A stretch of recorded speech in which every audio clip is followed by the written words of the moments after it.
Au début, avant le commencement du monde, Dieu était.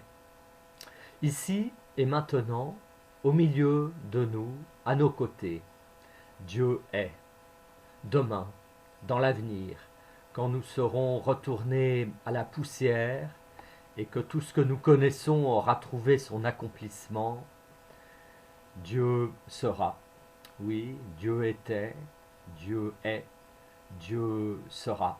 Frères et sœurs, la grâce et la paix vous sont données de la part de Dieu, le Père, le Fils et le Saint-Esprit, éternellement bénis. Amen. Et chers amis, frères et sœurs, je vous souhaite une cordiale bienvenue pour ce temps de culte.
Louons Dieu avec les sœurs de la communauté de Pomérol. Loué sois-tu, Seigneur, pour la beauté du monde, pour la mer et les monts, les arbres et les fleurs et tous les animaux. Loué sois-tu, Seigneur, par tous les humains de la terre. Nous qui portons la main chaque jour sur ta création et sommes chargés d'en gérer les mystères, garde-nous de détruire ces biens que tu nous as confiés. Donne-nous sagesse, respect, intelligence. Que ceux qui dépendent de nous restent nos égaux et nos frères. Que l'autorité soit pour tous un service et tout pouvoir un ministère.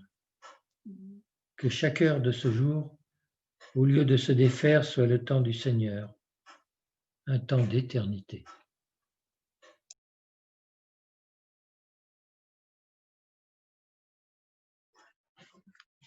En ces jours-là, comme il y avait de nouveau une grande foule et qu'elle n'avait pas de quoi manger, Jésus appelle ses disciples et leur dit : « J'ai pitié de cette foule, car voilà déjà 3 jours qu'ils restent auprès de moi et ils n'ont pas de quoi manger. Si je les renvoie chez eux à jeun, ils vont défaillir en chemin, et il y en a qui sont venus de loin. » Ses disciples lui répondirent : « Où trouver de quoi les rassasier de pain, ici dans un désert ? » Il leur demandait : « Combien avez-vous de pain ? » « 7, dirent-ils. Et il ordonne à la foule de s'étendre par terre.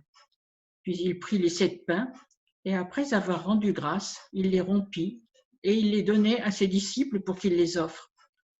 Et ils les offrirent à la foule. Ils avaient aussi quelques petits poissons. Jésus prononça sur eux la bénédiction, et dit de les offrir également. Ils mangèrent et furent rassasiés. Et l'on emporta les morceaux qui restaient, 7 corbeilles. Or, ils étaient environ 4000. Puis Jésus les renvoya. Et aussitôt, il monta dans la barque avec ses disciples et se rendit dans la région de Dalmanutha. Les pharisiens vinrent et se mirent à discuter avec Jésus. Pour lui tendre un piège, ils lui demandent un signe qui vienne du ciel. Poussant un profond soupir, Jésus dit : « Pourquoi cette génération demande-t-elle un signe ? En vérité, je vous le déclare, il ne sera pas donné de signe à cette génération. » Et les quittant, il remonta dans la barque et il partit pour l'autre rive. Les disciples avaient oublié de prendre des pains et n'en avaient qu'un seul avec eux dans la barque. Jésus leur faisait cette recommandation : « Attention, prenez garde au levain des pharisiens et à celui d'Hérode. » Ils se mirent à discuter entre eux parce qu'ils n'avaient pas de pain.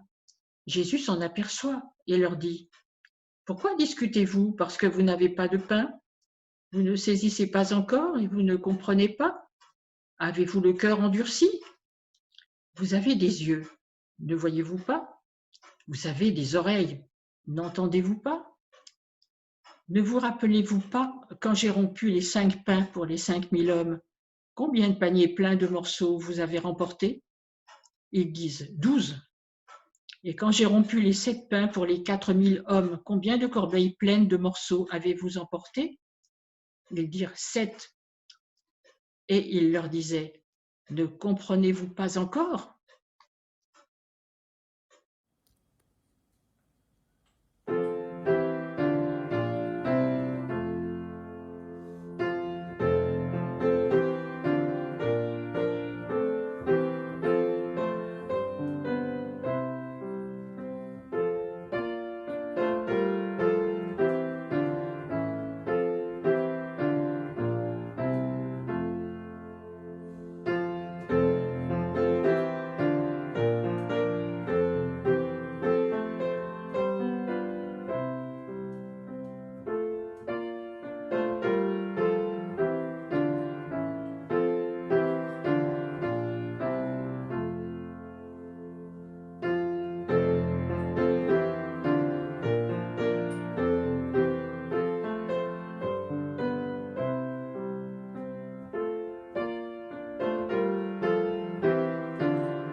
Je ne savais pas, lorsque j'ai préparé cette prédication, qu'il y aurait un service de Sainte Seine pendant ce culte.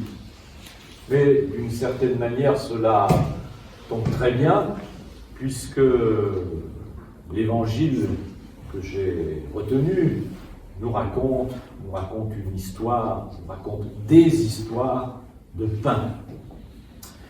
En effet, vous l'avez entendu, Jésus vient de s'affronter rudement aux pharisiens qui sont venus pour le tester, pour le mettre à l'épreuve en quelque sorte, en lui demandant un signe qui viendrait authentifier sa mission.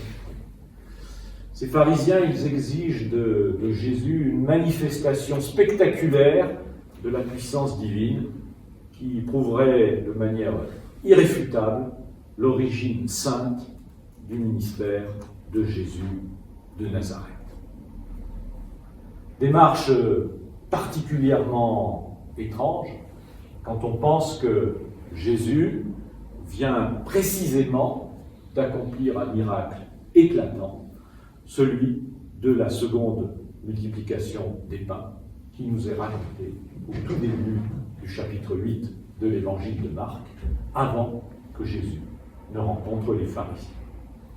Oui, 7 pains et quelques petits poissons viennent de rassasier 4000 personnes, et l'évangile nous le dit avec un certain sourire, les apôtres ont ramassé 7 corbeilles de restes. Voici que s'ouvre avec Jésus l'ère de l'abondance. C'est une image du salut de Dieu donné de manière surabondante. Et pourtant, en dépit de ces corbeilles de restes, en dépit de cette profusion, eh bien, les yeux des pharisiens restent fermés. Oui. Alors ne soyons pas dupes. Les pharisiens de l'Évangile n'ont pas grand-chose à voir avec les pharisiens de l'histoire. Ils représentent de manière symbolique les êtres religieux, quelle que soit leur appartenance confessionnelle. Ces religieux, ils connaissent tous les codes, ils accomplissent tous les rites, ils ne croient que ce qu'ils voient, et en fin de compte, bien évidemment, ils sont aveugles. Et de surcroît, ils sont sourds à la parole de Jésus. Ils sont incapables d'accorder leur confiance au Maître de Nazareth. Alors Jésus pousse un profond soupir et il les abandonne à leur sort pour s'embarquer en compagnie de ses disciples sur la nacelle qui doit les conduire sur l'autre rive. Et à bord, un incident se produit, puisque, malheur à eux, l'intendance n'a pas suivi. Voilà. Il y a une rupture dans la chaîne logistique. Les disciples, nous dit l'évangile de Marc, ont oublié de prendre les pains. Ils sont partis sans provision. Alors qu'il y avait des restes à ne plus savoir qu'en faire, voilà qu'on se retrouve en situation de manque. Et maintenant, bien sûr, les disciples raisonnent entre eux parce qu'ils n'ont rien à se mettre sous la dent et ils discutent, bien sûr, pour savoir qui est responsable de cet état de fait, de cette impréparation. On aurait dû, qui était chargé de la cantine, échange aussi pénible que stérile, qu'on retrouve très souvent dans la vie des groupes humains, qu'on retrouve également très souvent dans la vie de nos églises, voire même de nos conseils presbytéraux. Comment réagit Jésus alors? Il leur pose des questions et il leur fait quelques petites remarques. Il ne se met pas en colère. Il ose quelques réflexions. Il leur demande pourquoi cette discussion entre vous? Jésus fait un peu le naïf. Et puis il leur dit cette chose qui vient directement de l'Écriture, vous avez des yeux et vous ne voyez pas, vous avez des oreilles et vous n'entendez pas. Alors ça c'est plein d'ironie, parce que Jésus là en fait reprend une parole du psaume, un psaume qui est appliqué aux idoles. Les idoles, elles ont des yeux, elles ne voient pas, elles ont des oreilles, elles n'entendent pas. Voilà. Comme disait mon professeur d'écriture sainte, elles ont des pieds et ils ne sentent pas. Voilà. Mais les disciples, finalement, ils sont un peu comparés à des idoles par Jésus. Surtout, le maître de Nazareth veut montrer à ses disciples qu'en cet instant précis, ils ne sont pas foncièrement différents des pharisiens. C'est même une des marques de fabrique de l'évangile de Marc. Les disciples ne comprennent rien. Ils sont bêtes. Ils sont bouchés. Et eux aussi, les disciples, sans qu'ils le disent, parce qu'ils n'osent pas, ils ont besoin de signes pour croire. Ce serait tellement plus simple si le Christ leur en mettait plein la vue. Mais leur cas, je crois, est bien plus grave que celui des pharisiens, car eux, les disciples, ils ont été les témoins privilégiés et les premiers bénéficiaires de la multiplication des pains. Ces pains, ils les ont vus et ils ont goûté au bon pain de la multiplication miraculeuse. Alors Jésus, il s'étonne de cette absence de souvenirs. Ils ont la mémoire courte, les disciples. Et il les invite à faire anamnèse, à faire mémoire. Souvenez-vous. Et c'est un peu l'exhortation qui nous est adressée ce soir. Souvenez-vous. Rappelle-toi de tout ce que Dieu a déjà fait pour toi dans ta vie. Et Jésus en bon pédagogue, qui ne se lasse pas de répéter, leur raconte les 2 multiplications, parce qu'il y en a eu 2. Mais voilà, les disciples, ils ont la mémoire courte et l'esprit un peu lent à la comprendre. Donc il va le cœur endurci, un cœur vide de foi. Ne sont-ils pas les frères de ces pharisiens qui refusent d'accorder leur confiance à Jésus?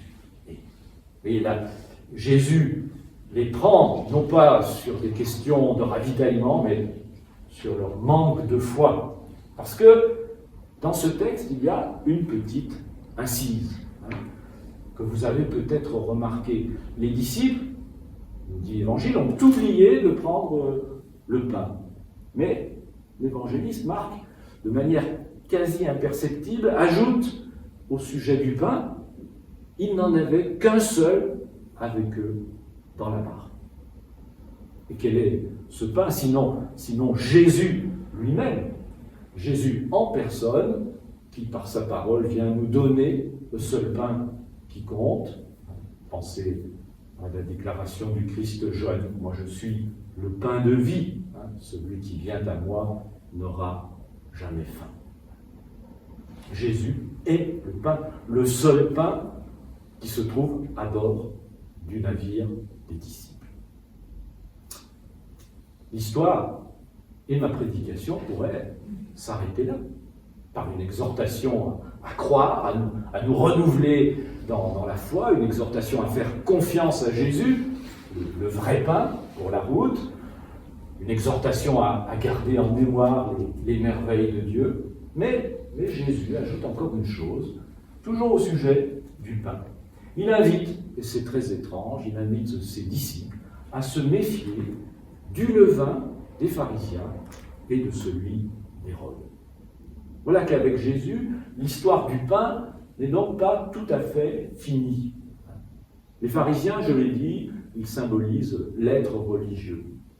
Hérode, lui, c'est plutôt l'incarnation du pouvoir qui est toujours tenté par l'abus de pouvoir, car c'est Hérode qui a mis à mort Jean-Baptiste, c'est un tyran, c'est celui que le pouvoir absolu rend fou absolument. Alors Jésus nous met en garde contre le levain des pharisiens et contre celui d'Hérode. Du levain. Ah, le levain, alors, voilà une notion très, très intéressante. C'est quelque chose de très très ancien, inventé il y a des millénaires, en Égypte sans doute, ou en Mésopotamie. Quelque chose de très simple, puisque c'est une pâte faite d'un mélange d'eau et de farine qu'on laisse fermenter grâce au ferment naturel de la farine et grâce aux bactéries contenues dans l'air. Donc, ce levain dont se servaient les Israélites dans la confection du pain, c'était de la pâte fermentée provenant d'ailleurs d'une panification antérieure. On l'incorporait à la farine avant le pétrissage tel quel, ou bien délayé d'ailleurs au préalable dans de l'eau. Avant de mettre au four cette pâte nouvelle, on la laissait quelque temps à elle-même pour lui permettre de lever. Cela travaille et cela fait monter le pain. Alors je me suis renseigné auprès d'un de mes oncles qui a été boulanger pour être un peu au clair de ces techniques du levain et de la fermentation. C'est-à-dire que le levain, d'une part, c'est quelque chose d'à la fois très simple et quand même d'un peu complexe. C'est ambivalent parce que c'est très bénéfique, ça contribue à faire du bon pain, mais en même temps, c'est quelque chose de corrompu. Et puis, il faut bien reconnaître que c'est un peu inquiétant parce que on ne sait pas trop comment ça se fait, comment ce levain fait gonfler la pâte. Alors, ce qui travaille les pharisiens de l'Évangile, ce qui fait lever leur pâte humaine, eh bien c'est évidemment leur désir de mettre Jésus à l'épreuve et de le faire trébucher.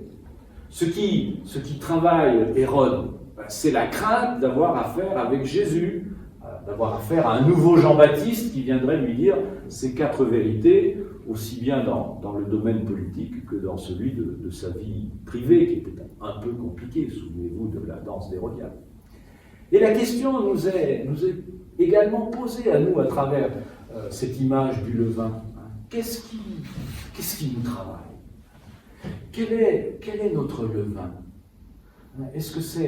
Quel est notre ferment ? Est-ce qu'on est travaillé par l'Évangile ou par le levain d'Hérode ou celui des pharisiens ? D'ailleurs, le message biblique, il nous invite également à nous méfier du levain, à nous méfier du vieux levain. Je m'explique. Dans le judaïsme, il y a une coutume dans les jours qui précèdent la fête de la Pâque. Vous trouvez ça en Exode 12, c'est très bien raconté. Une coutume qui est toujours en vigueur dans les familles juives, pour qu'elles soient observantes, c'est ce qu'on appelle le chametz. C'est-à-dire qu'on prend du vieux levain et on le cache dans la maison. Et le jeu, c'est un jeu auquel même les enfants sont associés, c'est de chercher le vieux levain. C'est la grande course dans la maison. Et une fois qu'on a trouvé ce vieux levain, on s'en débarrasse, on le jette. Ensuite, pendant la fête de la Pâque, on mange du pain, mais du pain sans levain. Les fameuses azim, on en a tous goûté un jour ou l'autre. Du pain que, justement, on n'a pas fait lever. On ne l'a pas fait lever parce qu'on n'a pas eu le temps de le faire lever, parce que, vous le savez, la Pâque, elle a été consommée à la va-vite, avant qu'on ne s'enfuit loin de l'Égypte. Les pains azim, c'est un casse-croûte pour la fuite. Et les pains sans levain, c'est en quelque sorte un marqueur de la hâte des Hébreux à prendre la poudre d'escampette. Et puis ensuite, après la Pâque, avec un levain nouveau, on procède à de nouvelles cuissons. Pour du pain, un bon pain de fête. Je ne sais pas si vous avez déjà goûté un bon pain de Shabbat bien préparé, ça vaut toutes les brioches de nos grands-mères. Et puis, pendant la recherche du chametz dans les maisons, on fait également un grand nettoyage de printemps. Voilà. Les mères juives, elles s'en donnent à cœur joie pour que tout soit impeccable pour la fête de Pâques.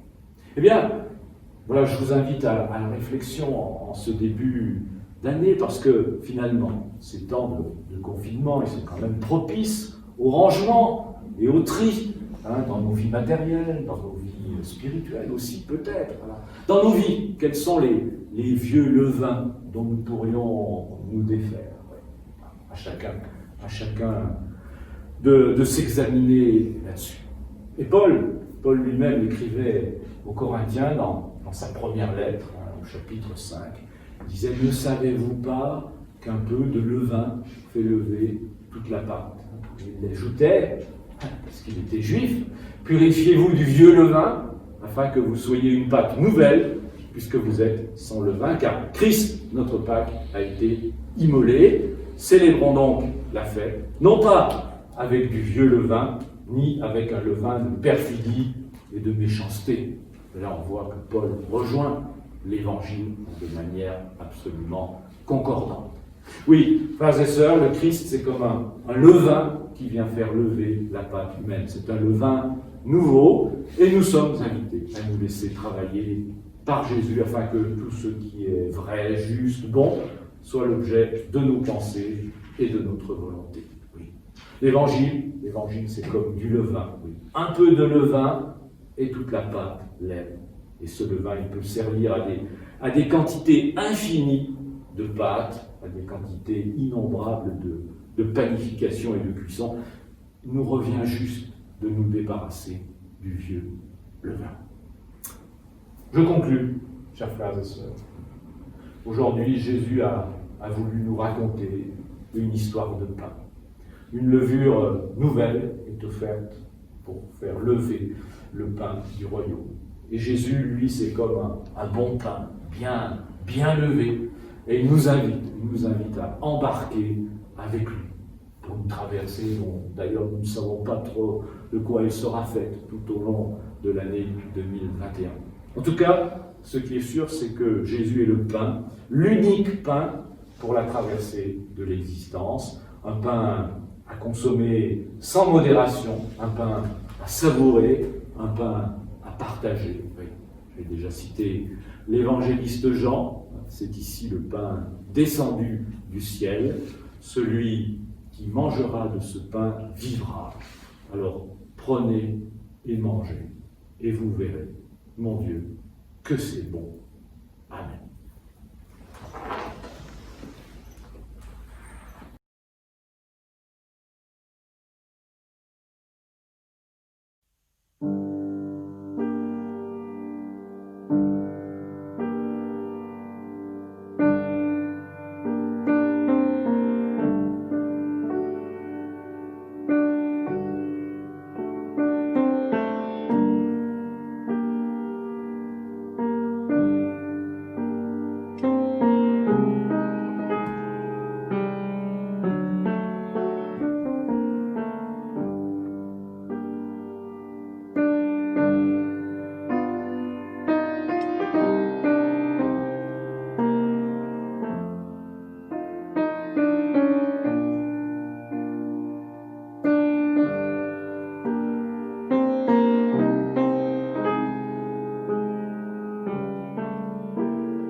Prions.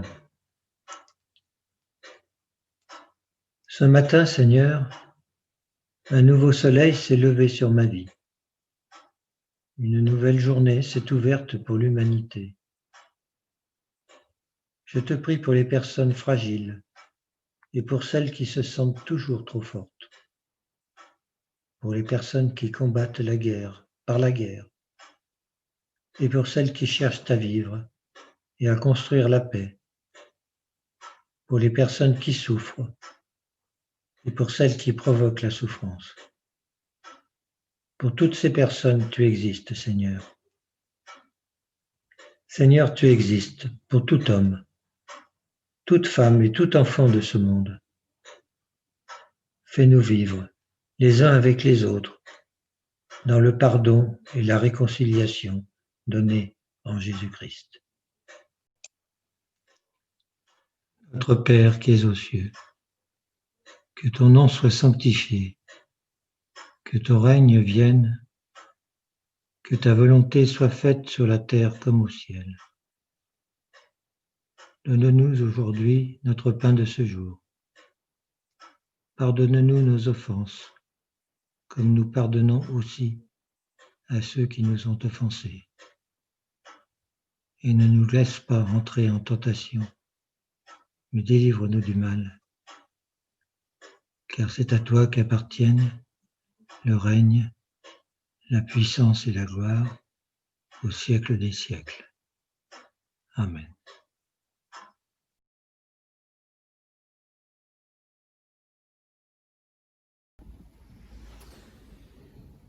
Lorsque l'ange du Seigneur va voir Gédéon pour lui demander de délivrer Israël, il lui dit « Va avec la force que tu as ». C'est comme le fils d'un roi qui est séparé de son père par une distance de 100 jours de marche.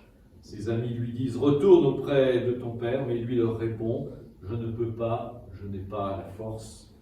Alors son père lui envoie dire « Fais comme tu peux, marche selon ta force, moi je viendrai et je ferai le reste du chemin pour aller jusqu'à toi. » Oui, va avec la force que tu as, deviens un témoin de la foi, ne regarde pas la marche de demain.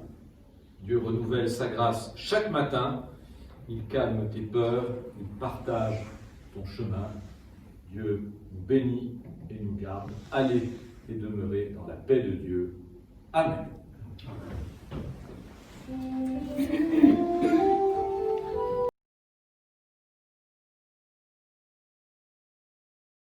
Amen.